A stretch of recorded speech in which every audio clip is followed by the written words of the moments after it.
Marami tayong mga takot, marami tayong mga pangamba, tayo ay nababalisa sa buhay. Pero bakit? Talaga bang nakakatakot yung paparating na problema mo? Maaaring hindi. Baka naman may nakalimutan ka. Baka naman meron kang hindi maintindihan. Baka naman hindi mo lang talaga kilala kung sino ka. At yan ang pinapaalala sa atin ni Jesus sa Ebanghelyo. Sino ba tayo talaga? Tayo ay minamahal ng Diyos. Tayo ay mga anak ng Diyos. At pag ikaw ay minamahal ng Diyos, kapag ikaw ay anak ng Diyos, ano ang paliwanag niya? Bilang ang mga buhok mo sa ulo. Ibig sabihin, hindi ka niya pababayaan. Sabi pa nga niya, mas mahalaga tayo kesa sa mga ibon na lumilipad sa langit. Dahil tayo ay ginawa sa muka at wangis niya. Kung alam mo mayaman ang iyong magulang, matatakot ka ba na kauubusan ka ng pera? Di ba hindi? Kung alam mo mabait ang iyong magulang at hindi ka niya papabayaan na magutom, matatakot ka ba na kauubusan ka ng pagkain? Di ba hindi? Kung alam mo palaging nandyan ang iyong magulang, matatakot ka ba na ikaw ay masaktan? Di ba hindi? Ano ang sanhi, ano ang dahilan ng ating mga napakaraming takot minsan sa buhay? Ito ay dahil nakakalimutan natin ang Diyos at nakakalimutan natin kung sino tayo sa Diyos. My dear friends, understand what fear really is. It is just an imagination. Yung mga takot mo, gawa-gawa lang yan ng iyong isip. Ang iyong takot ay multo, hindi yan totoo. Kaya nga paulit-ulit na sinasabi ng Panginoon sa atin, huwag kayong matakot. Dahil hindi naman totoo ang inyong mga kinakatakot. Pero isa lang ang pinakatotoo, yan ay ang Diyos.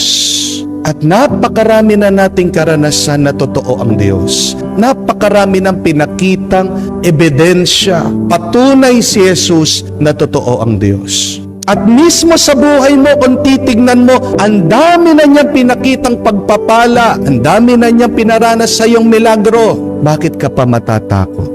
Nang puminsan, merong isang matanda na lumapit sa akin nagpapatulong. Ito pong matanda, hindi daw makatulog, hindi mapakali.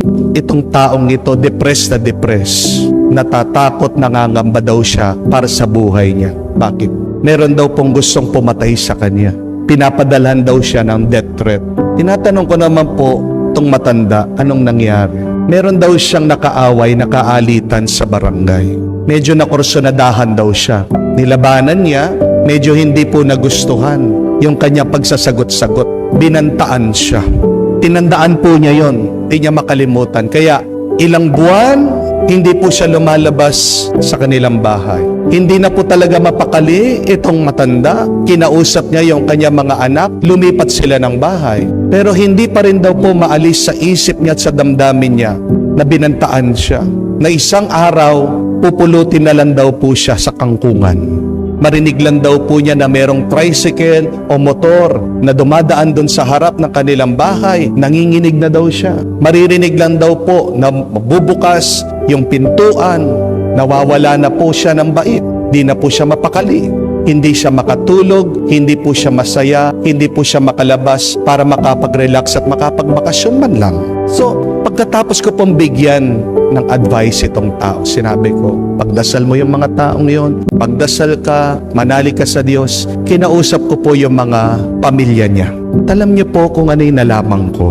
Nung tinanong ko sa pamilya niya, sino ba itong mga taong ito na gustong pumatay dito sa tatay niya? Bakit hindi niyo sila i-report sa pulis? Alam niyo yung sabi nila, Father, yung sinasabi po ng tatay namin na gustong pumatay sa kanya, patay na po sila. Na-aksidente po sila. Sa totoo lang po, wala po talagang tao ang gustong pumatay dito sa tatay namin. Totoo po, may nakaaway siya, may nakaalitan siya, pero patay na po sila. At ano pong ibig sabihin? Ano ang ginagawa ng takot sa atin? Sinisira ang ating isip. Di po ba? Ginugulo ang ating isip. Pag ikaw ay natatakot, hindi mo na alam kung ano yung totoo sa hindi totoo. Pag may takot ka, inaalis ang iyong lakas. Pag may takot ka, inaalis ang iyong tuwa. Pag may takot ka, inaalis ang iyong kapayapaan. Pero paano mo maaalis ang takot? Napakasimple lang. Alalahanin mo, sino ang Diyos at sino ka sa Diyos.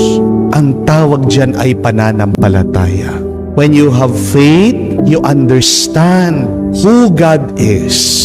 When you have faith, you understand what God will do for you.